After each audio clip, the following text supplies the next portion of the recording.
Hello, this is Will from JourneyWallStreet.blogspot.com. I'm here for the trade reviews for trades made on June 13th, 2012.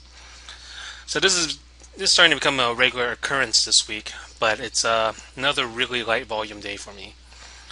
Again, my whole intention is not to make money right now, is to try to find out which one of these type of trades I like the best, and then do more of them and maybe increase my share sizes for those trades, get more confidence to build up to a higher tier position sooner. So today was one of the first times I really pushed myself to get to a tier 3 position, and I'll explain more when we go to the trades. Alright, one of my first trades was in Johnson & Johnson. So the first thing you have to realize with this trade is I was looking at it from the daily chart because it had gapped higher. So I was kind of going through some like gap strategies, and there's three different types of gaps. There's continuation gaps, there's exhaustion gaps, and there's like some kind of reversal gap. And this to me was an exhaustion gap because when it gapped higher, it gapped into the EMAs as resistance. And if you look across from let's look at a weekly in Johnson & Johnson, and this entire area here is basically a lot of resistance. I mean, it's very thick around these areas. So my thinking was, at that point where it opened, which was down here, look how far it was from the EMAs. So if this was going to gap into resistance, then there's a chance that it's going to try to catch up to the EMAs. So that's my mindset behind my first trade. Get rid of this. So then I went with it. I mean, I saw a kind of here was the pre-market, traded lower, came back up, and I noticed some inside bars and a pullback. And my thinking was it was going to be a mean reversion slash exhaustion gap trade, and it was going to come back closer to the EMAs. And so my problem in the morning was, around this time I was having crazy internet issues. My network connection will go in and out. It wasn't my internet, I think it was my network card or something, because I would lose connection and then come right back, and lose connection and come right back. So it was very annoying, very difficult to trade. And especially, I just shorted a stock that gapped up and it's near the high, it's higher today. So if I'm wrong, I don't want it to freaking continue on higher and somehow, for some reason, my stop doesn't kick in. So I was somewhat in a panic mode, even though I really like at least my mindset behind this trade. So when I was able to cover, I took some off here at the EMAs, just because I thought if it was, I mean, it's a mean reversion trade, and here was a mean reversion, so you got to take some off, right? And then I took some more off near the pivot low of the day at the time, and that was it. I didn't have any more shares, and I didn't want to risk my internet crapping out again. And had I stayed with it, then would have been a really nice trade all the way back down here, and maybe cover once it got caught up to the EMAs. I'm not exactly sure where, but I like that I identified that the stock is gapping. It gapped into resistance. It has to catch up to EMAs, and right now it's far away from the EMAs, and it has to catch up on the EMAs in the execution time frame, and covered where my target was, which was the slower EMA, and where the pivot low was. Good trade. My next trade was in STX. So as I mentioned, I like this for a swing. Here's the reason. Looking at a weekly chart. Really nice inside bar here, and it broke above the weekly inside bar. Now let me get rid of this. Looking at it from the daily, bounced off the 200 for quite a bit, and it looks like it was going to catch on this 8 EMA. Okay, so that's two things going for it. 55-minute chart at that time, EMA start to tick higher. Same thing in the 30 minutes. So that was enough information for me to get in for a swing trade. So I did that. And then I started to look at the execution time frames. I was looking at the 5, and I noticed, it started to pull away a bit. So let's see what happens when it gets to the EMAs. If it catches it or what. So I had a plan where if I see a potential EMA pullback setup, I would take the trade.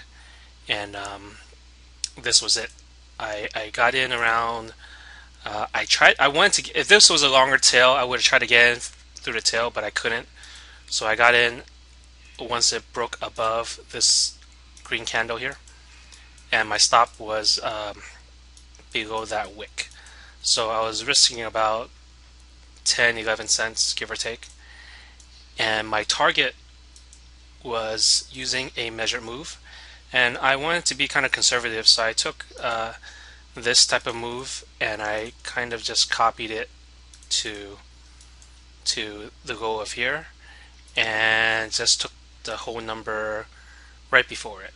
So that was my trade. I got in on this break and I sold into the measure move.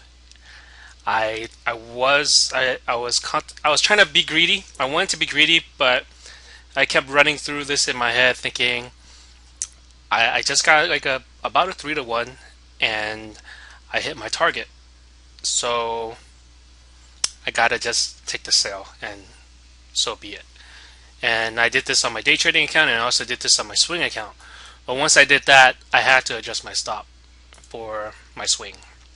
So I put my stop below, I think below 2380.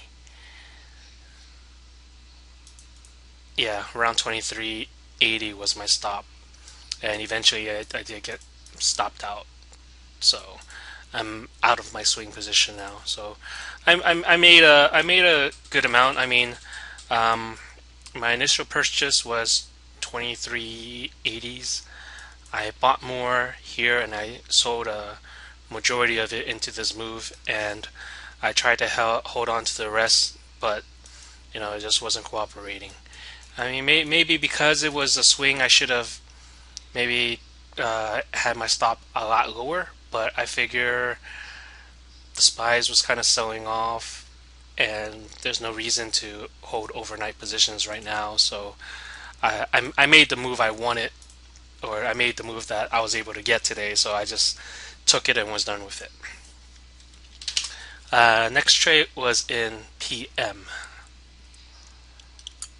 So in this trade I was looking at the 5-minute chart, and I noticed that the 8 EMA was in full control. And right here it got super extended away from it.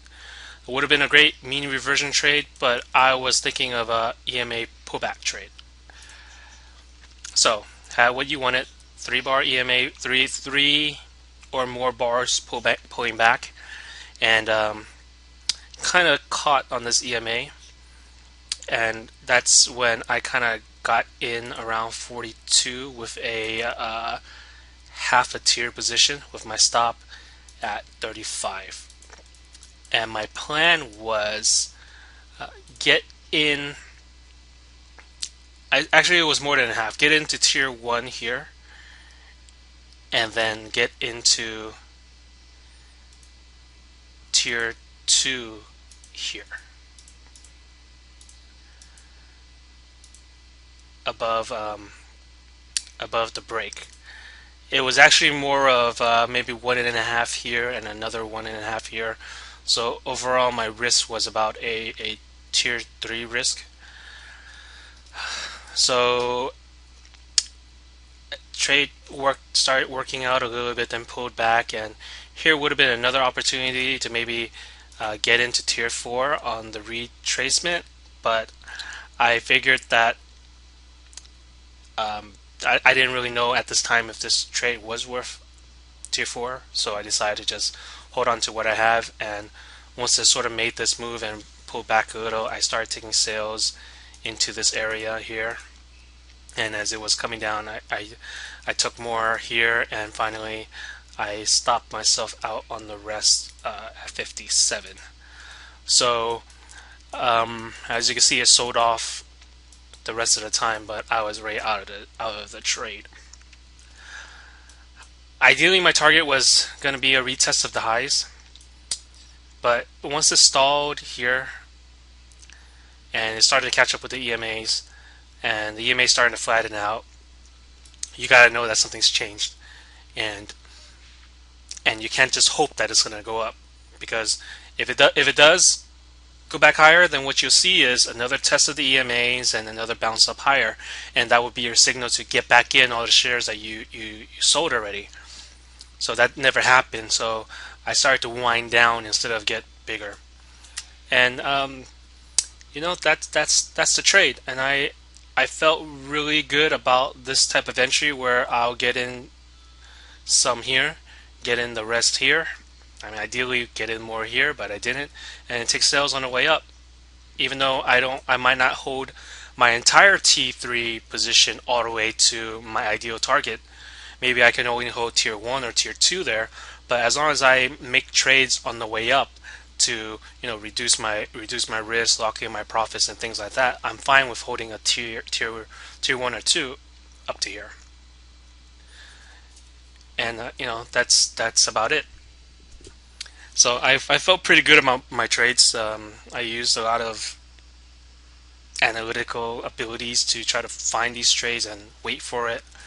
I mean, there's some trades that I missed, like Macy is one that I really wish I had back, and I'll probably do a weekly post about this as one of the trades that I missed.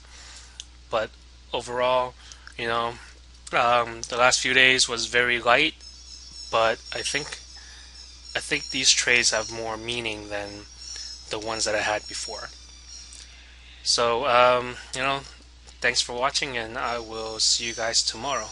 Oh, and since there's no earnings and nothing's really been in play for quite a while now, the way I've been preparing in the morning is just look for news and see what trade idea it gives me. So that's why I'm not having that much of a nightly game plan for the next day. But that's it. Okay, bye.